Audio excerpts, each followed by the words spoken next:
The Promise of Lucy Ellen. By Lucy Maud Montgomery. Cecily Foster came down the sloping, fir-fringed road from the village at a leisurely pace. Usually she walked with a long, determined stride, but today the drowsy, mellowing influence of the autumn afternoon was strong upon her and filled her with placid content.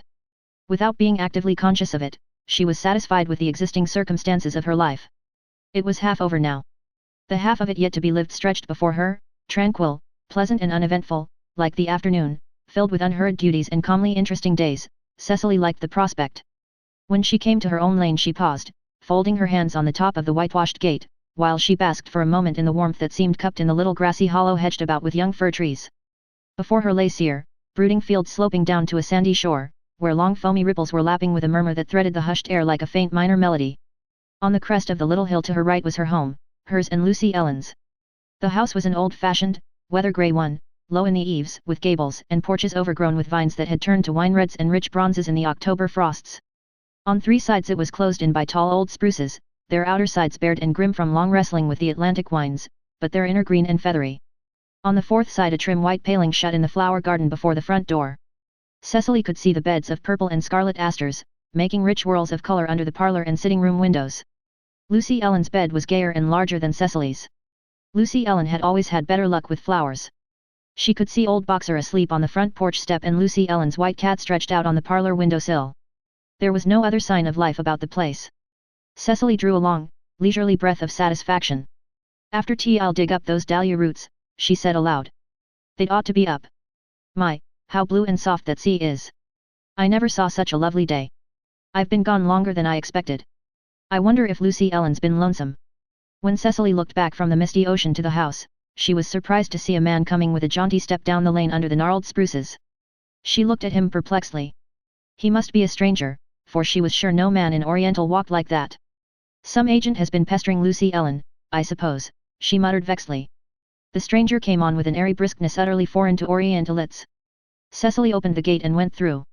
They met under the amber-tinted sugar maple in the heart of the hollow. As he passed, the man lifted his hat and bowed with an ingratiating smile. He was about 45, well, although somewhat loudly dressed, and with an air of self-satisfied prosperity pervading his whole personality. He had a heavy gold watch chain and a large seal ring on the hand that lifted his hat. He was bald, with a high, Shakespearean forehead and a halo of sandy curls. His face was ruddy and weak, but good-natured, his eyes were large and blue, and he had a little straw-colored mustache, with a juvenile twist and curl in it. Cecily did not recognize him, yet there was something vaguely familiar about him. She walked rapidly up to the house. In the sitting room she found Lucy Ellen peering out between the muslin window curtains. When the latter turned there was an air of repressed excitement about her. "Who was that man, Lucy Ellen?" Cecily asked. To Cecily's amazement, Lucy Ellen blushed, a warm, spring-like flood of color that rolled over her delicate little face like a miracle of rejuvenescence.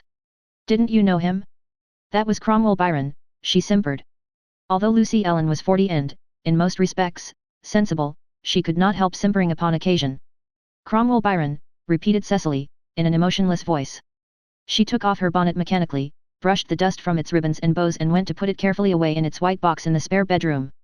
She felt as if she had had a severe shock, and she dared not ask anything more just then. Lucy Ellen's blush had frightened her. It seemed to open up dizzying possibilities of change. "But she promised," said Cecily fiercely, under her breath. While Cecily was changing her dress, Lucy Ellen was getting the tea ready in the little kitchen. Now and then she broke out into singing, but always checked herself guiltily. Cecily heard her and set her firm mouth a little firmer. "If a man had jilted me 20 years ago, I wouldn't be so overwhelmingly glad to see him when he came back, especially if he had got fat and bald-headed," she added, her face involuntarily twitching into a smile. Cecily, in spite of her serious expression and intense way of looking at life, had an irrepressible sense of humor. Tea that evening was not the pleasant meal it usually was. The two women were wont to talk animatedly to each other, and Cecily had many things to tell Lucy Ellen. She did not tell them. Neither did Lucy Ellen ask any questions, her ill-concealed excitement hanging around her like a festal garment. Cecily's heart was on fire with alarm and jealousy. She smiled a little cruelly as she buttered and ate her toast. "And so that was Cromwell Byron," she said with studied carelessness. "I thought there was something familiar about him. When did he come home?" "He got to Oriental yesterday," fluttered back Lucy Ellen. "He's going to be home for 2 months. We had such an interesting talk this afternoon. He's as full of jokes as ever. I wished you'd been here." This was a fib. Cecily knew it. I don't, then, she said contemptuously. You know I never had much use for Cromwell Byron. I think he had a face of his own to come down here to see you uninvited, after the way he treated you. Lucy Ellen blushed scorchingly and was miserably silent. He's changed terrible in his looks, went on Cecily relentlessly. How bald he's got, and fat. To think of the spruce Cromwell Byron got to be bald and fat. To be sure, he still has the same sheepish expression. Will you pass me the currant gel, Lucy Ellen? I don't think he's so very fat, she said resentfully, when Cecily had left the table. And I don't care if he is. 20 years before this, Byron had jilted Lucy Ellen Foster. She was the prettiest girl in Oriental then, but the new school teacher over at the Crossways was prettier, with a dash of piquancy, which Lucy Ellen lacked, into the bargain. Cromwell and the school teacher had run away and been married, and Lucy Ellen was left to pick up the tattered shreds of her poor romance as best she could. She never had another lover. She told herself that she would always be faithful to the one love of her life. This sounded romantic, and she found a certain comfort in it. She had been brought up by her uncle and aunt. When they died she and her cousin, Cecily Foster, found themselves, except for each other, alone in the world. Cecily loved Lucy Ellen as a sister. But she believed that Lucy Ellen would yet marry, and her heart sank at the prospect of being left without a soul to love and care for. It was Lucy Ellen that had first proposed their mutual promise, but Cecily had grasped at it eagerly. The two women, verging on decisive old maidenhood, solemnly promised each other that they would never marry, and would always live together. From that time Cecily's mind had been at ease. In her eyes a promise was a sacred thing. The next evening at prayer meeting Cromwell Byron received quite an ovation from old friends and neighbours. Cromwell had been a favourite in his boyhood. He had now the additional glamour of novelty and reputed wealth. He was beaming and expansive. He went into the choir to help sing. Lucy Ellen sat beside him, and they sang from the same book. 2 red spots burned on her thin cheeks, and she had a cluster of lavender chrysanthemums pinned on her jacket. She looked almost girlish, and Cromwell Byron gazed at her with sidelong admiration, while Cecily watched them both fiercely from her pew. She knew that Cromwell Byron had come home, wooing his old love. But he shan't get her, Cecily whispered into her hymn book.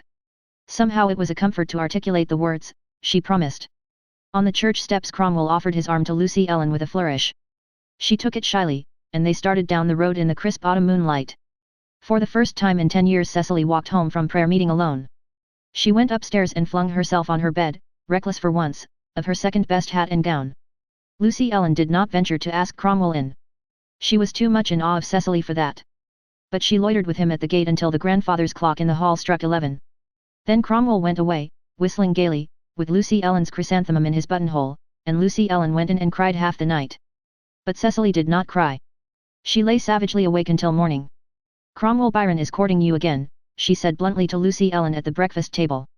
Lucy Ellen blushed nervously. Oh, nonsense, Cecily, she protested with a simper. It isn't nonsense, said Cecily calmly. He is.